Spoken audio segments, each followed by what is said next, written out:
Pascal Boniface, bonjour Bonjour. et merci.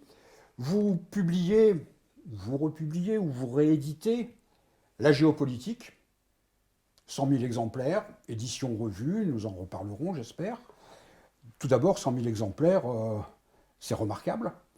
Et comment dirais-je, surtout que cela va à l'encontre du fait que certaines fois on explique que la vulgarisation c'est une sorte d'affaiblissement de l'explication, théorie que je ne partage absolument pas. Au contraire, j'ai beaucoup de respect, de considération, d'estime pour la vulgarisation parce que c'est rendre simple ce qui en principe, ce qui apparaît faussement, euh, ce qui est compliqué, ce qui est présenté comme compliqué. Première question, bien évidemment, comment peut-on en quelques mots définir la géopolitique? Alors, je vais d'abord revenir, si vous permettez, sur ce que vous venez de dire. Parce qu'effectivement, je suis et mon éditeur et sommes agréablement surpris par le succès de ce livre, qui est maintenant réédité tous les ans, parce que chaque année, il y a un public nouveau. Et effectivement, je crois que vous mettez le point sur une question essentielle et qui peut-être d'ailleurs réunit nos deux maisons. C'est rendre simple des choses qui sont compliquées et fait que le savoir n'est pas réservé à une élite. Et que pendant très longtemps, moi j'ai entendu que la géopolitique, c'est uniquement pour le 7e arrondissement. Je pense qu'il y a un devoir citoyen à faire que, et je me rends compte chaque jour quand on fait des conférences en région, les publics, il y a une soif de comprendre. Et je crois qu'il faut partir du principe que les gens ne sont pas idiots et que, qu'on peut expliquer simplement des choses compliquées et que simplifier les choses n'est pas uniquement de la simplification. C'est-à-dire que les choses sont complexes, mais qu'on peut les rendre intelligibles. Sans trahir les gens. Et moi, je pense toujours, je viens d'Amérique du est-ce que mes parents comprendraient ce que je raconte, etc. Je crois que c'est important. Alors, comment définir la géopolitique? Il y a de multiples définitions, il y a des tabous, il y a des débats. Je pense que je dirais, moi, il y a 30 ans, la géopolitique, c'était quelque chose qui était pour les militaires et il y avait effectivement une connotation très péjorative, par l'usage que les nazis en avaient fait, l'espace vital, s'étendre, etc. L'usage que, qui parlait de géopolitique dans les 70? Les militaires sud-américains. Il n'y avait pas de quoi avoir un goût inné pour cette matière. Et puis en fait, on s'est aperçu que non, c'est pas parce que les nazis ont aussi utilisé la médecine, on ne va pas diaboliser la médecine. Et qu'en fait, c'est une façon d'étudier alors, les relations internationales. Sauf qu'il y a 30 ans, les relations internationales, c'était une conception universitaire statique. C'était dans les facultés de droit, c'était l'étude des institutions, il n'y avait pas de chair, il n'y avait pas de peuple, il n'y avait pas vraiment... Et puis au fur et à mesure, notamment à Sciences Po, on a un peu bougé ça. Et je dirais qu'aujourd'hui, la géopolitique, c'est quoi? C'est un mélange de relations internationales, d'économie, d'histoire, de sociologie, euh, de, de sciences politiques. C'est un peu un résumé de tout ce qui est... Si vous voulez comprendre, par exemple, l'élection de Trump, vous devez savoir l'histoire des États-Unis, vous devez comprendre l'histoire diplomatique des États-Unis, les questions de race, les questions de genre, etc. Bref, c'est un ensemble de savoirs qui fait étudier les rivalités au niveau international. Alors depuis, la géopolitique s'est non seulement démocratisée, mais elle s'est, parfois on l'utilise un peu à toutes les sauces, on la met un peu partout, mais je crois que c'est l'étude des rivalités internationales, pas seulement pour la conquête de territoires, parce qu'il y a le soft power, c'est aussi la conquête des cœurs et des esprits qui compte, et finalement on voit bien que l'an dernier, la géopolitique est rentrée dans les lycées en classe de première, elle est en classe de terminale cette année, et on voit bien que finalement aujourd'hui, chacun se rend compte qu'on ne peut pas ignorer ce qui se passe en dehors de nos frontières. Auparavant, il y avait, je dirais, peut-être les diplomates et les militants internationalistes qui avaient conscience de cela. Aujourd'hui, n'importe qui se dit que, aussi bien dans l'exercice de ses fonctions professionnelles que dans sa vie de citoyen, ce qui se passe à l'autre bout du monde peut avoir des répercussions directes sur soi et que, en fait, les affaires étrangères ne sont pas étrangères. Bien, bien, du coup, cette introduction, cette réflexion, cette réponse m'amène à une autre question et que vous traitez. Je partage absolument la manière avec laquelle vous abordez cette question. Il y a un livre dont on a beaucoup parlé, dont on parle beaucoup, mais qui en fait a été estropié dans son message, dans sa nature. C'est le choc des civilisations, Newton. Pourriez-vous revenir là-dessus? Parce que, comme je l'ai dit, je partage absolument ce que vous écrivez. On a l'impression que cet ouvrage traitait de civilisations statiques qui allaient immanquablement s'affronter. Or, la réflexion dans cet ouvrage est autrement plus, comment dirais-je, dynamique, autrement plus nuancée, autrement plus politique que ce qui a pu être dit.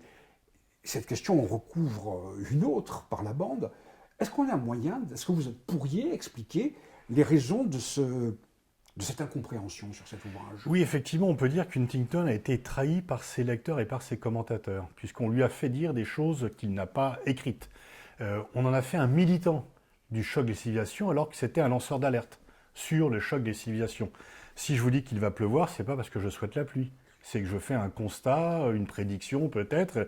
Et donc on a accusé Huntington de prôner le choc des civilisations, alors que par exemple, il a trouvé que la guerre d'Irak était une subtilité sans nom, et que lui qui avait voté George Bush en 2000, mais il dit qu'il avait voté George Bush en 2000 parce que George Bush promettait les États-Unis modestes. Il n'était pas encore pris en otage par les néoconservateurs qui vont ensuite instrumentaliser cela. Et en 2004, il avait dit, peu avant sa disparition, que avoir voté George Bush a été une des plus grandes erreurs de sa vie. Donc, et pourquoi le succès de la thèse d'Huntington, c'est qu'au moment où tout s'effondre, le clivage Est-Ouest, les clés d'explication, on va instrumentaliser sa théorie comme une clé universelle de lecture des questions internationales.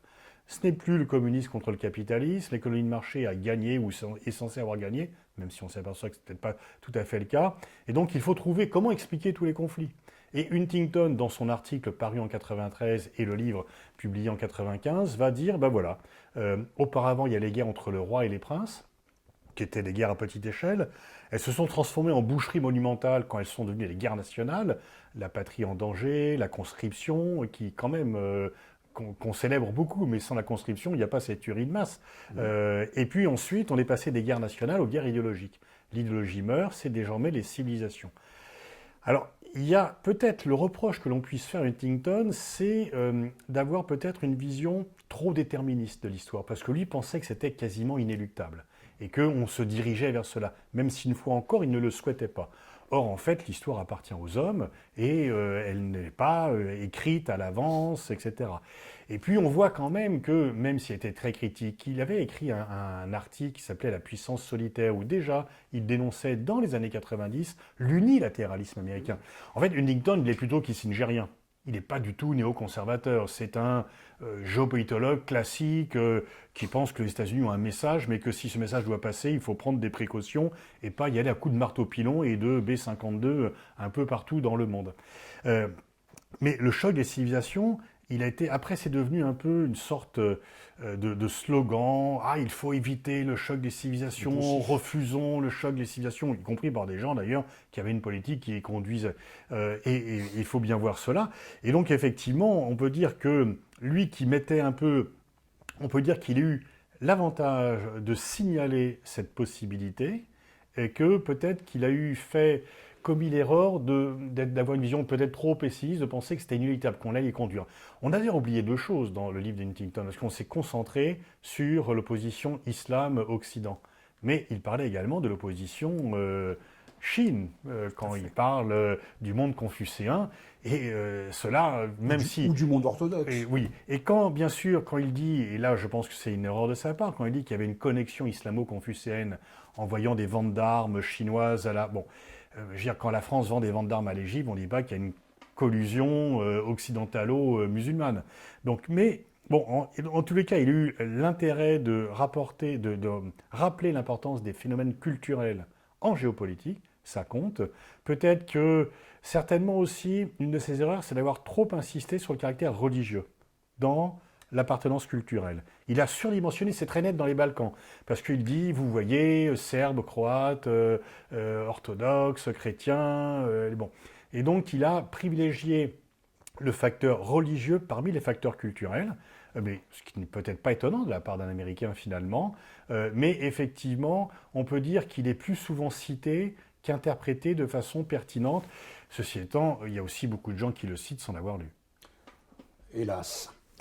À propos de choses qui vont être lues ou sur lesquelles, comment dirais-je, il va y avoir des discours à n'en pas finir sans qu'il y ait obligatoirement une analyse profonde, il est évident qu'un livre qui sort en 2020 ne peut pas ne pas aborder, et vous le faites, et là également je souscris à beaucoup de vos explications et beaucoup de vos analyses.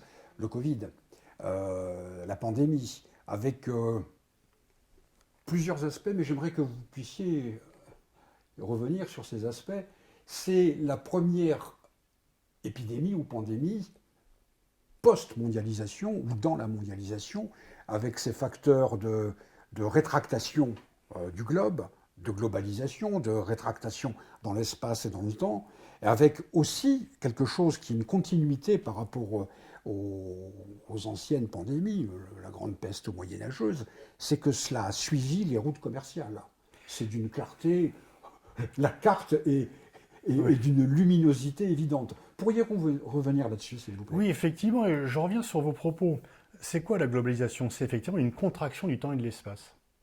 Et là, on n'a pas eu de preuve plus éclatante que la crise du Covid-19. Si en décembre 2019, quelqu'un avait dit dans 3 mois, le monde sera à l'arrêt, 150 pays verront leurs frontières fermées, 4 milliards de personnes, plus de la moitié de l'humanité sera confinée, n'aura pas le droit de sortir de chez soi, on lui aurait dit ça va bien, c'est après réveillon, il se passe quelque chose, etc. Et en fait, c'est ce qui s'est produit.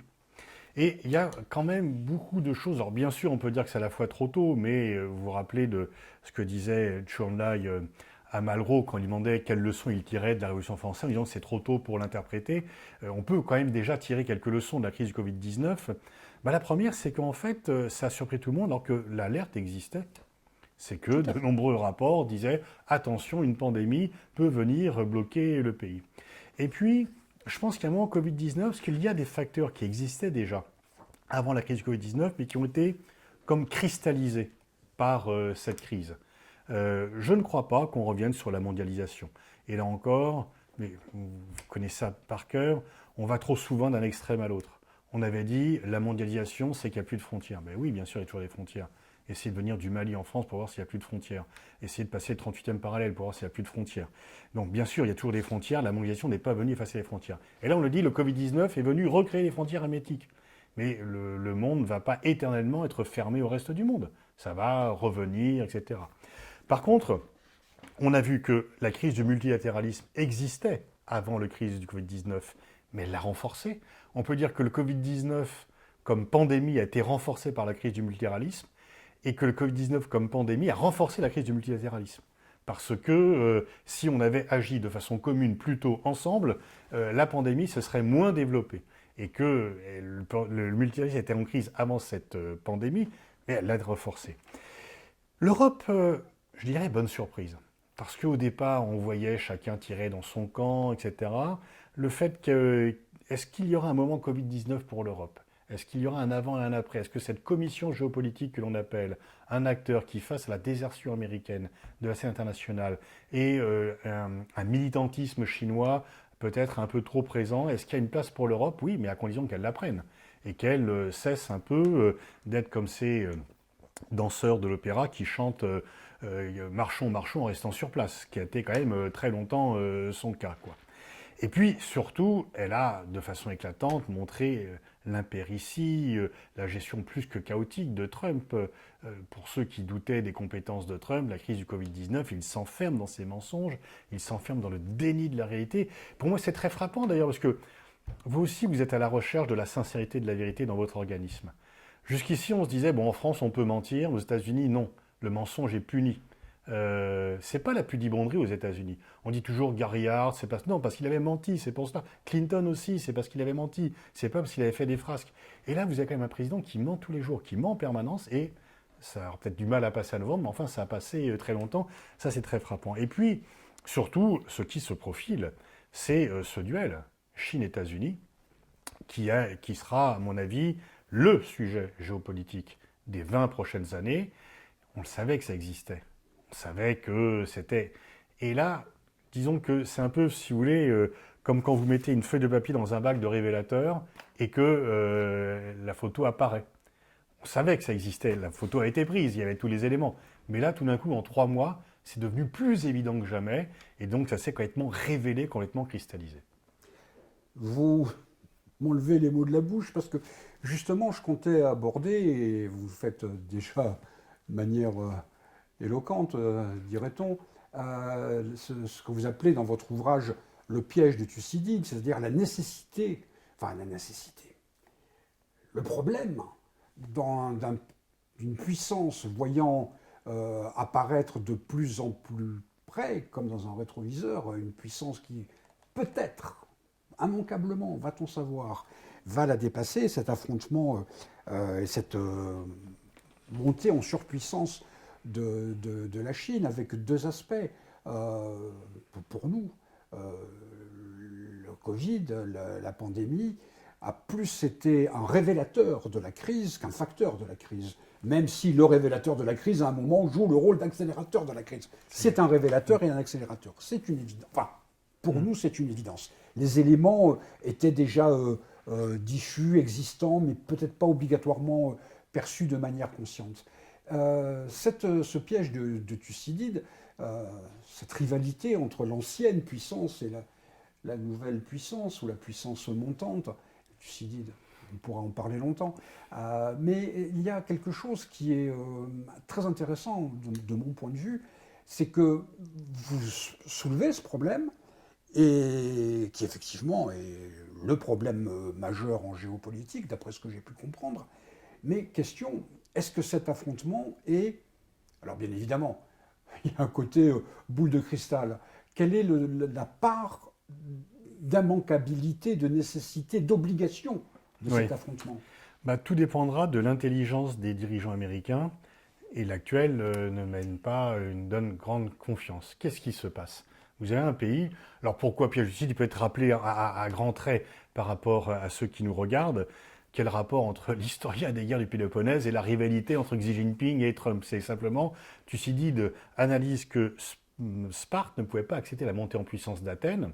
C'est pour ça qu'il y a eu les guerres du Péloponnèse. Et donc, c'est quand la puissance numéro 1, la puissance dominante, se fait rattraper par la puissance numéro 2, ça conduit à un conflit, si elle ne veut pas l'accepter. Et dans le cas, d'ailleurs, au déclin des deux, du fait de ce conflit. Et donc là, est-ce que la puissance numéro 1 et les États-Unis vont accepter la montée en puissance? Historiquement, on voit que la Première Guerre mondiale, quand même, c'est la montée en puissance de l'Allemagne qui gêne l'Angleterre et qui conduit à cette guerre.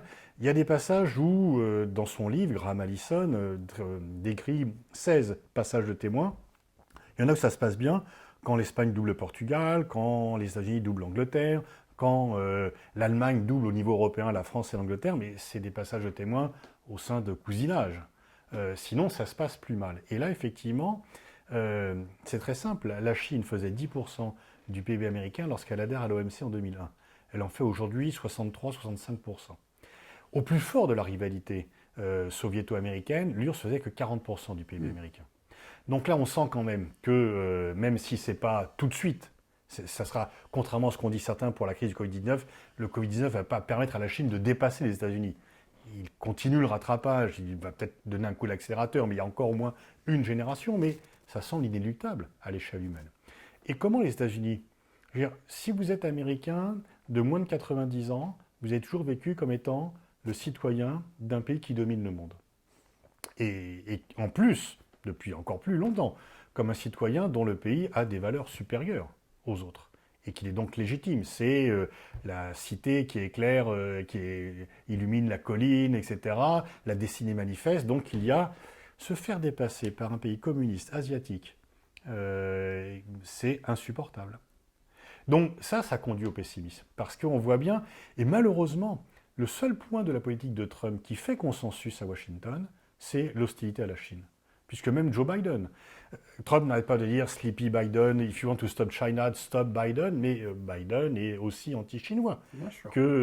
Parce que pour un Américain, il est impossible, inacceptable d'être rattrapé par un pays qui n'est pas moral, selon les définitions de la moralité des États-Unis. Alors maintenant, il y a des facteurs d'optimisme que si on se rejette un petit peu plus loin dans le temps, dans l'histoire, qu'est-ce qui conduit Nixon et Kissinger à faire une politique de détente? C'est qu'ils sont affaiblis par la guerre du Vietnam et qu'ils voient qu'à l'époque, ça va se gâter après, mais à l'époque, l'URSS est montée en puissance. Et donc Nixon et Kissinger tirent comme conclusion que comme eux sont affaiblis et que l'URSS est en période de croissance, la politique de détente est la seule qui soit raisonnable.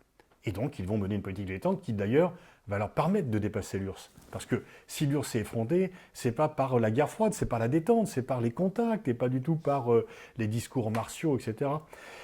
Sauf que là, quand même, il me paraît difficile, je vois mal les États-Unis reprendre leur élan et réaccélérer pour distancer l'URSS comme ils ont pu le faire, parce que ce qui a plombé l'URSS, c'est le fait de ne pas avoir pris le virage technologique. La Chine, elle l'a pris.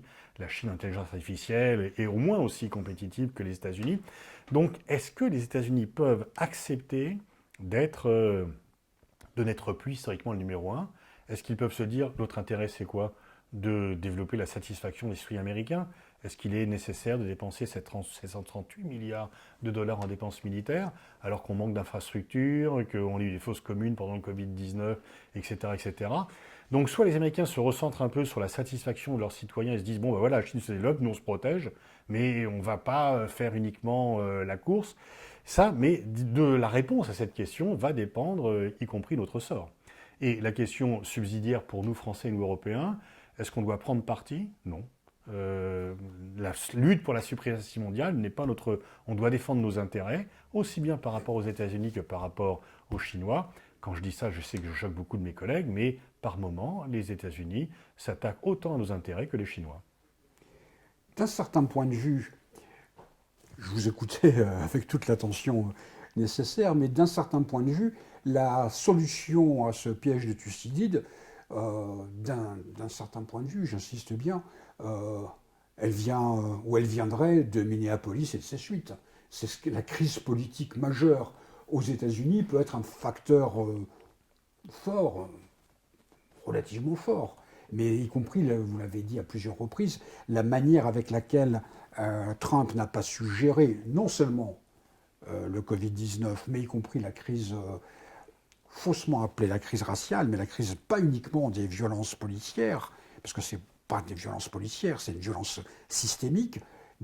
Ce qui se passe à l'intérieur des États-Unis va certainement, peut-être, c'est une question, influer sur la situation planétaire. Ce que vous venez de dire montre bien que la géopolitique n'a pas de frontières, parce qu'en fait, une question nationale peut avoir des répercussions au niveau international. Parce qu'en fait, si vous acceptez plus l'autre chez vous, vous allez accepter plus l'autre ailleurs. Et donc, qu'est-ce qui se passe là en ce moment? Vous avez raison, c'est pas uniquement des violences policières. C'est quand même un système raciste qui a été hérité et que l'élection d'Obama n'a pas suffi à enrayer. Et donc, si la population américaine vit plus en paix avec elle-même, qu'il y ait moins de discrimination envers certaines catégories de la population, il sera plus facile d'envisager paisiblement une cohabitation avec d'autres nations, avec d'autres civilisations, avec d'autres pays.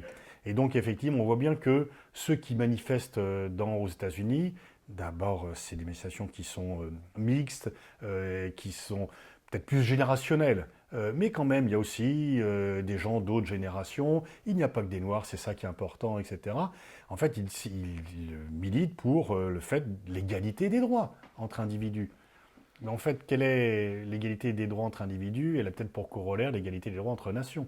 Et donc, si vous pensez que les Blancs ne doivent pas dominer les autres au sein de la nation américaine, peut-être que vous aussi pensez que les États-Unis ne doivent pas dominer les autres nations dans le monde, parce qu'ils n'ont pas un droit imprescriptible à cela. Et donc, effectivement, je pense que le rapport à l'autre, finalement, c'est aussi les manifestations anti-guerre du Vietnam qui avaient conduit les États-Unis à arrêter cette guerre en contestation interne. Et donc, effectivement, là, il y a un réveil du peuple américain qui est extrêmement important, qui se mobilise et qui envoie un message d'espoir par rapport, parce que effectivement, il n'y a par rapport à la conduite des États-Unis dans le reste du monde. On pourrait aborder beaucoup d'autres questions, mais présenter un livre, comment dirais-je, ce n'est pas interdire au lecteur potentiel de l'acheter ou de le lire, c'est l'inciter. Donc si je pose trop de questions, que devient le livre? On pourrait revenir sur le problème du Soudan comme facteur de crise internationale que j'avais, jusqu'à la lecture de votre ouvrage, totalement ignoré. On pourrait revenir sur quelque chose d'extrêmement important à mes yeux, c'est que la place politique d'un pays ou d'une idée n'est pas obligatoirement liée symétriquement à sa place géographique. Ce qu'a fait Cuba au niveau de la pandémie a été considérablement plus important que sa stricte place géographique. Mais je voudrais, pour rester dans une tonalité d'espoir, après tout, pourquoi pas, vous aviez mentionné Malraux tout à l'heure, pour rester dans cette note d'espoir, un de vos chapitres parle de l'essor de la démocratie. Alors, quand on s'arrête au titre, on peut être un petit peu surpris, parce que, bon, l'essor de la démocratie, Trump, Poutine, Erdogan, le Brésil, etc. Bon.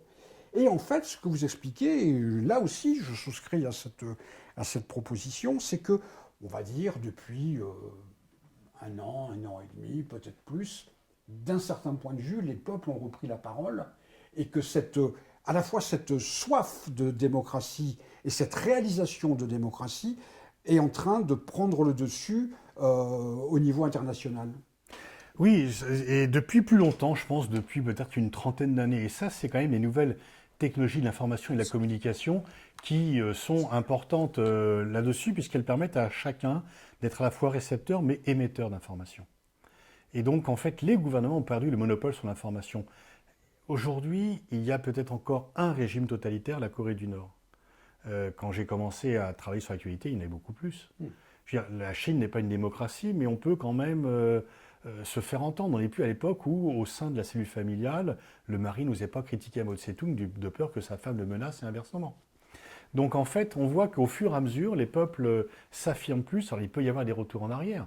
Et les exemples que vous citiez de Trump, de Bolsonaro, mais si on met ça dans le temps long, le nombre de pays dans lesquels les peuples se sont exprimés, regardez en Afrique, un changement de gouvernement par alternance politique en 30 ans, entre 60 et 90, près d'une quarantaine depuis.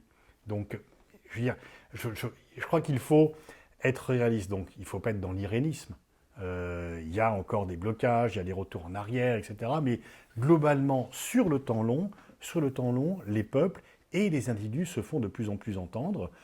C'est Brzezinski qui avait dit il y a déjà plus de 20 ans, à l'heure de la globalisation, l'ensemble de l'humanité est politiquement active.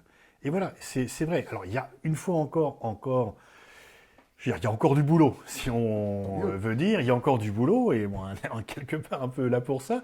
Mais sur le temps long, les droits humains progressent. Les droits humains progressent, et même s'il y a encore des régressions, même s'il y a encore des blocages, mais sur le temps long, les peuples s'emparent de plus en plus de la parole. Eh bien, note d'espoir que je partage, nous approchons du 150e anniversaire de la Commune de Paris. L'affiche rouge terminait en disant « Place au peuple, place à la Commune ». C'est une perspective là aussi sur le temps long qui est assez intéressante. Donc restons sur cette note d'optimisme raisonné, parce qu'il faut toujours raison garder, mais en même temps, en étant fondamentalement optimiste, nous avons l'habitude à l'IREL de toujours faire référence au pari de Pascal, mais en l'inversant. Nous ne parions pas sur l'existence de Dieu, nous parions sur l'intelligence de l'humanité. C'est quand même un pari relativement intéressant. Donc merci infiniment Pascal Boniface, et merci pour cet ouvrage, La géopolitique, 100 000 exemplaires, édition Erol. Merci à vous.